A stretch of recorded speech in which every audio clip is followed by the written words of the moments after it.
السلام عليكم ورحمة الله وبركاته. صباح الخير عليكم خاوتي، رحب بكم من جديد. دائما معكم سيف.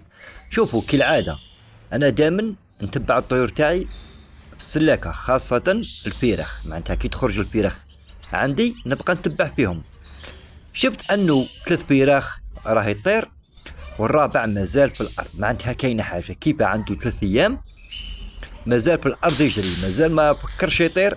معناتها كاينة حاجة، ممكن عنده خيط لاصقلو في رجلو، ممكن حاجة. ها هو هنا راني نصور ديريكت معاكم.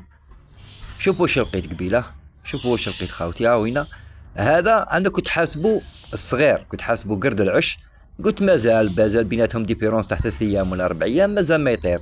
لكن مستحيل مستحيل مستحيل، لانه قرد العش دوك نوريه لكم من بعد. هذا الثالث، هذا الفرخ الثالث. شوفوا كي راه يشوف فيا، ما يتحرك، ما يطير، ما يدير حتى حاجه، قاعد غير كيما هاك تلقاه في القنت. ونخاف عليه خاوتي. علاش نخاف عليه؟ لانه بعد ايام راح الانثى تبني العش. ها نحكم دوك. شوفوا واش فيه، شوفوا واش لقيت فيه خاوتي. لقيت تقريبا 5 ولا 6 ريشات مكسرين. كي نقولوا مكسرين من الجذره، ما فهمتش انا كير ما روحوا، ما فهمتش كي كانوا خاوتي فوق وبزز له الريش تكسر له. المهم راه مكسرين من الجذره هادو. من بعد ان شاء الله راح ننزعوا له الجذور. من بعد ندير لكم الفيديو كيفاش ننزع الجذور، ماش باغي نديرونجيه درك. راح نخليه اللحشيه، وندير لكم كيفاش ننزعوا الجذور. طبعا ما كنتش تعرف غير ما كان لها تريسكي، لانه كاين خطر كبير، قادر تكسر له جناح، قادر تجرح الفرخ هذا، يولي يمرض لك، ما يدومونديش الماكله. درك راه في الريسك. علاش؟ الفراخ هذه راهي تطير، راهي تروح عند يماها وبابها باش تاكل. اما هذا يبقى غير كيما كيبقى جيعان. حتى لو كان تهبط الانثى توكلو ما راحش يشبع، لانه ما راحش يلاحقها. من بعد راح تولي الفراخ الاخرى تلاحق الانثى ديرونجيها باش ياكلوا يشبعوا. لكن هذا مسكين يبقى غير كيما خاطرات وين تهبط له لافمال سيرتو راح تبني العش. هذوك نوريكم قرد العش وين راه، ماشي هذا كبير خلاص،